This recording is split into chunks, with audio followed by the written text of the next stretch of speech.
Hello, ഇത് സുജാത ചേച്ചിയുടെ number അല്ലേ? ഇതാരാ ഇത്? ഞാൻ മായയാ, ചെന്നിത്തലയിലുള്ളേ. ചെന്നിത്തല എന്ന് പറയുമ്പോ ചെന്നിത്തല എവിടായിട്ട് വരും? ഇത് സുജാത ചേച്ചിയുടെ നമ്പർ അല്ലേ? അല്ല, സുജാത എന്ന് പറഞ്ഞാൽ എനിക്കറിയത്തില്ല. ഞാൻ അപ്പുവാ. സോറി, നമ്പർ മാറിപ്പോയ കേട്ടോ. അല്ല വെക്കലേ ചേച്ചി, ഒരു കാര്യം ചോദിക്കട്ടെ. ഹലോ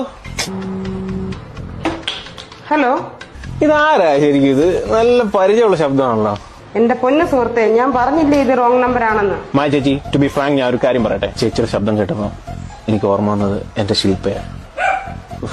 അവളിപ്പം എന്റെ ഒപ്പം ഇല്ല. ശില്പ നിന്റെ കാമുകി വണ്ടി ആക്സിഡന്റ് മരിച്ചുപോയി അല്ലേ?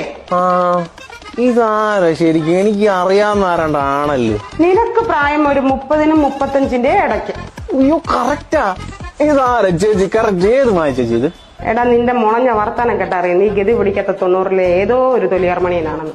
ഒന്ന് പോയി ചേച്ചി. പിന്നെ ഹസ് അടുത്തുണ്ടോ? ഇപ്പൊ ഇല്ല. എന്താ വിളിക്കണോ? പുള്ളി എവിടെ? ഗൾഫാണോ? എടാ മോനെ, സത്യത്തിൽ എന്തോ നിന്റെ പ്രശ്നം? എന്റെ പ്രശ്നം എന്താന്ന് ചേച്ചിയെങ്കിലും ചോദിച്ചല്ലോ. എനിക്കാരുമില്ല ചേച്ചി, എനിക്കാരുമില്ല. എനിക്കറിയാം ചേച്ചിക്ക് എന്നോട് സംസാരിക്കാൻ നല്ല താല്പര്യമുണ്ട്. എനിക്ക് ചേച്ചി വിളിക്കത്തില്ല. ചേച്ചിയുടെ മനസ്സിന്റെ വേദന എന്താണെന്ന് മനസ്സിലാക്കാനുള്ള ബുദ്ധിയൊക്കെ എനിക്കുണ്ട്. ചേച്ചി ധൈര്യമായിട്ടിരിക്കും. നമുക്ക് നമ്മളില്ലേ ചേച്ചി? ഞാൻ ഒരു കാര്യം ചോദിക്കട്ടെ ചേച്ചി? ഇപ്പം ചുരിദാർ കളറ് മജന്ത. ഇനി വേറെ വല്ലതും അറിയണോ? എടി കളി. എന്നാ വേറെ കാര്യം ചോദിക്കട്ടെ? അതിന്റെ അടിച്ച് നിന്റെ ചെവിക്കല് പൊട്ടിക്കും. വെച്ചിട്ട് മാറി കട്ട് ചെയ്താ